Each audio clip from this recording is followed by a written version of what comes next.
All right, we're going to start the next debate. So with us, we have candidates in District 2 representing Southwest Denver. Tonight we have Xochitl Gaytán and Mariana del Hierro. Did I do that correctly? It was very good. Okay, wonderful. Our first question will come from Melanie. Hello, welcome. What is the biggest issue facing DPS and how would you address it? Mariana, we'll start with you. Thank you. There are a number, but I will start with my top priority, which is the deep, persistent achievement and opportunity gaps for our Latinx students. For me, what really motivated me to step into the race was La Raza report that came out 2 years ago that showed that our Latinx students were thrice segregated in our DPS system. And so for me, a system in which more than the majority of the students identify as Latinx, and we are allowing the biggest population of our schools to fall through the cracks, for me, that is unacceptable. And so what I would do is really look nationally and locally at best practices in order to really support the academic success of our Latinx students, and then be able to create a strategy adapted to the local needs of our students, and then be able to provide the supports throughout the system to not only roll out the strategy, but also provide the supports for our educators, our administrators to be able to implement that strategy across our system. Thank you. The biggest issue facing DPS is making sure that every student, no matter their background, has what they need to thrive. And with half of our 90,000 students identifying as Latino, Mexicano, Chicano, many bilingual or multilingual, we must strengthen our multilingual education programming and break down the barriers to success. So I appreciate that my opponent brings up the La Raza report. When the superintendent and I commissioned the research for that report, we did immediately roll out the recommendations of that report. Hence, we have the Latino student success programming right now in many schools throughout Southwest Denver. And so for me, the following barriers is what we need to address for success. Number one, protect and expand wraparound services like our community hubs that provide food, clothing, GED programming. When we support the whole child, achievement rises. Number two, support our teachers through strong community schools because this empowers each school to meet its own unique needs. Number three, fight for sustainable funding locally and from the state to protect neighborhood public schools from privatization and closure. Number four, ensure mental health resources and safety by expanding partnerships, training staff, and listening to our communities. These are proven strategies. Okay. And I apologize, I did not go over the rules again. So each candidate will be given a minute to respond to the question. Each candidate will get one rebuttal for 30 seconds. And we do have a question coming up about the La Raza report, but right now we're going to talk about enrollment in DPS and that it's declining. DPS also has a policy that calls for closing schools with low test scores. So would you vote to close a school with low enrollment or low test scores? Why or why not? And Xochitl, we'll start with you. Thank you. I believe that the answer is no. Test scores only measure a very narrow slice of what makes a school successful and have built-in biases that make it tougher on District 2 kids. They can be a part of the picture, but we need to consider the full context. Declining enrollment in Southwest Denver isn't happening in a vacuum. It's actually driven by the charter schools siphoning away off resources from our public schools with little to no accountability, abusive work conditions, poor student outcomes. Gentrification and decades of disinvestment in neighborhood schools also plays a role. Closing schools in response only accelerates these problems. That's why I fought to keep public school buildings in the hands of district-run schools. Summit Academy is a great example. I worked with superintendent and my colleagues to move the predominantly Latino, Mexicano, Chicano students from a cramped former bank building into the Castro Elementary building, giving them a real cafeteria, a real gym, and the space that they deserve. After a recent closure debate, I supported the moratorium for EL 18 to endure the decades of closures that the community needs time to heal. Thank you. I fully recognize that schools are the heart of our community. And so when we're talking about closures, we really need to assess what is, in terms of academic outcomes, what supports have been provided to those schools prior to the decision of closing them, and where are they at in terms of that support and that assessment of where those schools are at. Now, in terms of demographic shifts, that is a part that we cannot control. We know that in Southwest Denver, those demographic shifts are going to happen more than in other districts across the city. And so with those needs coming up, we need to have conversations about how are we having conversations with schools and with community members to start preparing for those shifts in demographics so that we include families in those decisions, because we need to trust that families are able to make those decisions with the school board. Thank you both. DPS has a mix of district-run and charter schools, and several audience members submitted questions on this topic, including Diana Garcia, a sophomore at DSST College View and a FaithBridge Fellow. What is your opinion on charter schools? Mariana, we'll start with you. As a DPS mom, I support all schools. I am no one to tell a parent that the choice that they are making is an incorrect choice for their child. I am someone who knows that we should be holding all schools accountable to the same academic performance, the same individual needs for our students. And what we should be fighting for is schools that are providing that high level of academic supports, emotional supports, and community supports for our communities. I appreciate Diana and all the students that have participated in submitting questions for this. I've always been a champion for student voice in my 4 years on the board. And I had a student actually write me a letter from DSST College View about a year and a half ago or so. And she asked if I would please help get translators or interpreters at her school, because the school was not providing those translators for her Spanish-speaking parents at the parent-teacher conferences. I went to her school. I asked to speak to her. They wouldn't allow me to go up into her classroom, and they brought her down to the conference room. And when I had a conversation with her in the conference room on the first level, I explained to her, and she was very saddened by the fact, and it saddened me to see her so sad, that I had very limited oversight or control over anything that happens in any of the charter school networks. We are a board that only authorizes renewals of charter schools. And what I did was I advocated to make sure that the leadership was providing the interpretation that the school needed, that they were not providing at the time. Thank you both. DPS has taken steps to protect students from immigration enforcement in and around schools, even suing the Trump administration. How do you think the district should approach this issue, Xochitl?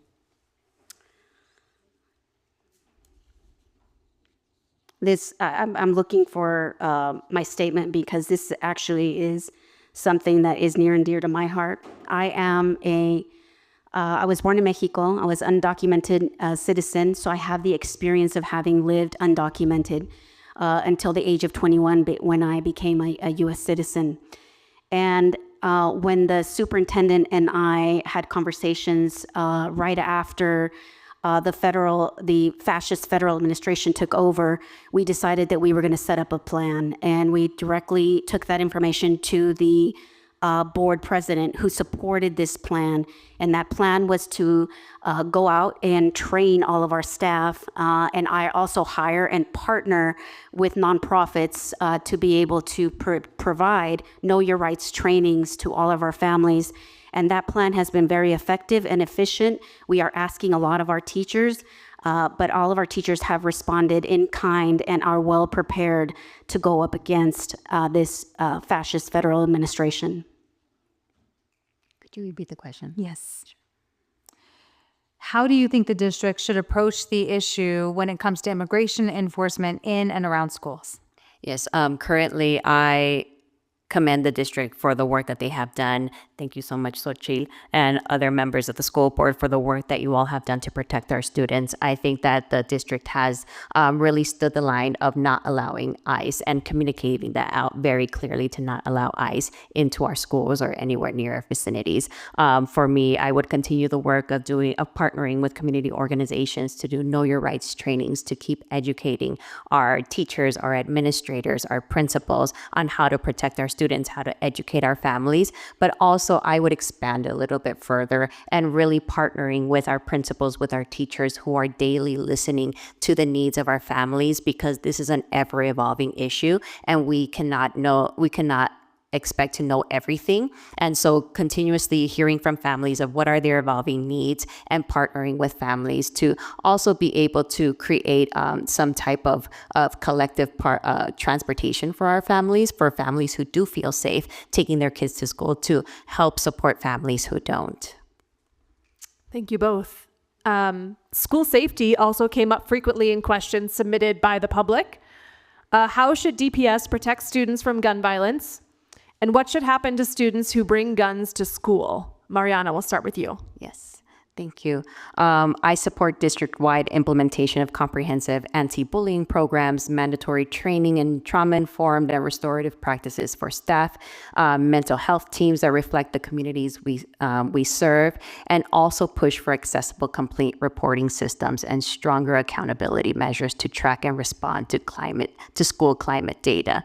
And in terms of students who do bring guns to school, I think that needs to be addressed immediately and be able to partner with other organizations that are able to provide students with the support they need, the mental health support needs that they need, because we cannot exclude a child or a youth from a school simply because they brought a gun to a school. That act alone means that student needs a lot more support than our teachers, our principals can provide that one student. And so really partnering with community organizations that provide that student what they need while also allowing them to continue their education. As a DPS mom of a high schooler, school safety is very personal to me. And that is why I supported the update of the new discipline matrix. We also have the Safe to Tell hotline, which is, we're both working very effectively. We do actually have students that have reported their classmates that have walked into a school building with guns. Which is also why, as a board member, I voted to return the SROs, the school resource officers, to our middle school and our high schools after DPS experienced school shootings. A decision based on strong support from the surveys that came back from students, teachers, educators, and families. Let me be clear, though, the SROs are not here to police our students, but they are here to build trust and to prevent the harm. At the same time, safety isn't just about physical security, it's also about mental health. So we need more counselors, more therapists, and we need trained staff so that they have someone to turn to. Thank you. So we received several questions about the LADASO report. Both of you mentioned it. It was commissioned by DPS, and it highlights serious barriers to the success of Latino students in Denver. As a board member, what would you direct DPS to do in response to this report? Xochitl? Not only is it what I would direct DPS to do, it's what I've done and what I've committed to. When the Latino, Mexicano, Chicano community leaders approached myself and approached the superintendent, we made a quick decision to commission the La Raza report. And once that research was completed, a year and a half later, we decided to take the findings immediately and the recommendations from that report and develop and create the Latino Student Success Programming, which is a program right now that is staffed at the Central Administration Office. And this team of people goes out into the schools to provide the supports that came out of those findings. And so those recommendations are now taking action. We need to continue to grow, and we need to continue to put funding into that programming, which is why I say that we need to continue to strengthen the multilingual education department so that we continue to move that forward. Could you repeat the question? Yes. So I'll start with the La Raza report. It highlights serious barriers to the success of Latino students in Denver. So as a board member, what would you direct DPS to do in response to the report? Thank you. In response to the report, I would put forward a Latinx student-specific excellence strategy. And that strategy itself would be based on measurable goals rooted in data. Currently in Southwest Denver, we have a population that is 70% as self-identifying as Latinx, 30% with predominantly Spanish speakers. So when we're talking about the La Raza report, we're talking about Southwest Denver. And when we're looking at the current scores for our schools in Southwest Denver, the Colorado Department of Education Schoolview 2024 CMAS results, we're talking about 22 out of 25 schools that are performing less than 40% in terms of proficiency for math and reading, and that's unacceptable. And so when we're talking about creating those measurable goals rooted in data, I'm talking about our schools. I'm talking about our babies in Southwest Denver. Rebuttal? Okay. So if people out there in the audience, in the viewing audience, wouldn't mind doing some homework for me, I'd like to give you an assignment as your teacher tonight. If you could Google or research this information, data that was presented to the DPS Board of Education on behalf of the Colorado Department of Education that indicates that in Southwest Denver, of the district-run public schools in Southwest Denver, 60% of those schools are rated green under the state SPF. And so if someone can please verify and fact check what my opponent is saying, we do have very solid green schools and children who are very creative and very intelligent. And I hate for our children to be labeled as failures because they are not in failing schools, they are in green schools. If I could have a rebuttal? Yes, thank you.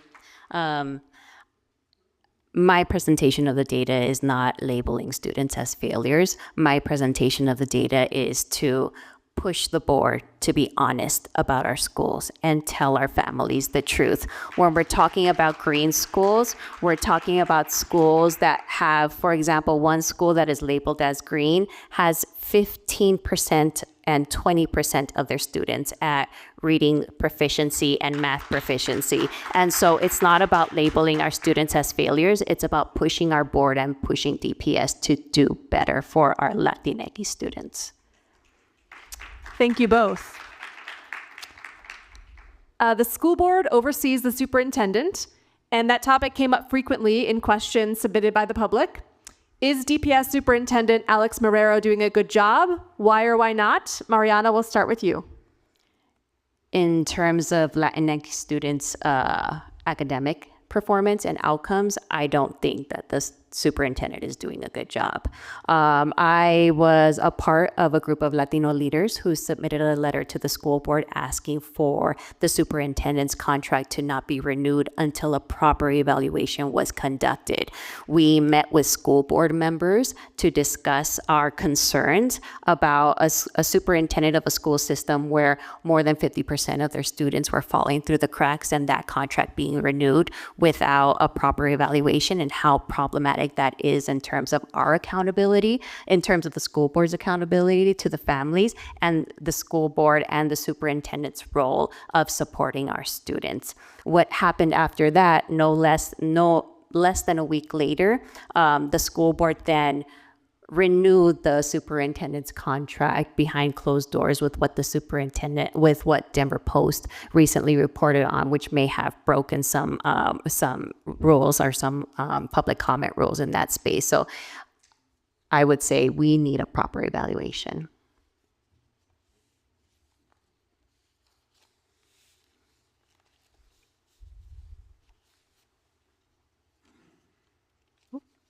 Xochitl, same question? Yeah. In a nutshell, the answer is yes. Superintendent Dr. Alex Marrero identifies as an Afro-Latino, bilingual in Spanish. When he shows up to my district and he's speaking to the children, he's speaking to them in Spanish. and the children get really lit up and very excited and so happy to be having conversations with him in Spanish. In terms of academics, he also has, with the support of this school board and the prior school board that I served with, he actually has the highest graduation rate in the history of Denver Public Schools. Highest graduation rate. We do have monthly monitoring reports that we have with the metrics that we all agreed on, including the 3 new school board members that were brought on 2 years ago. We all agreed on what those metrics are, and we monitor him effectively and efficiently on what that is. And he is meeting all of his metrics, all of his goals. In terms of an open meetings law issue, I want to be very clear that our process for negotiating the superintendent's contract followed the Colorado Sunshine laws to the letter. Could I have one rebuttal? You had your rebuttal, right? I believe so. Yes. So sorry, candidates are only allowed one rebuttal. Yes, for the whole. Thank you. But right now we're going to move into the lightning round, and candidates, just raise your hand if you agree with the following statements. Denver Public Schools is headed in the right direction. Yes. School choice, or the ability for students to choose any public school, is a good thing. Limiting public comment at Denver school board meetings was the right decision. The school board does not spend enough time discussing academic data. Schools should have all gender restrooms. Thank you both. So now we'll move into closing statements. Each candidate will have 30 seconds for a closing statement, and Mariana, we'll start with you. Yes. I'm running for school board because I believe every student deserves to be seen, supported, and challenged to reach their full potential. I'm a DPS mom, and I have seen teachers give their all to their students, but I've also seen the strain that comes with trying to support overcrowded classrooms and the strain that causes for our educators and also the academic outcomes for our students. I'm a community leader with a track record of delivering proven programs that support our community. I am also a public health expert, and I expect to bring all of that expertise to the school board. Thank you. My name is Xochitl Gaytán. I'm a lifelong advocate for strong, accessible neighborhood public schools and proud to be the first Mexican-born president of the Denver School Board. To my Southwest Denver community, I come to you not only as a leader, but as a parent. I've raised one son who graduated from DPS and is now 28. I'm raising another who's a current high schooler. Like so many of you, I know the hopes and the challenges of navigating our schools as a parent. As a bilingual grassroots leader, I've built trust across Southwest. By connecting directly with our Spanish-speaking families, I work alongside Latino, Mexicano, Chicano community leaders to meet the needs of our underserved students. I'm a public school champion. I would be honored to earn your trust and your vote. Gaytán4DPS.com. Thank you. Xochitl and Mariana, thank you so much for being here tonight. And this concludes our event. We want to thank the audience for being here as well. Remember that ballots will be in the mail later this week, so please vote, and you'll be able to see all of these debates linked on cbscolorado.com and also on Chalkbeat Colorado. And again, thank you so much for joining us here tonight.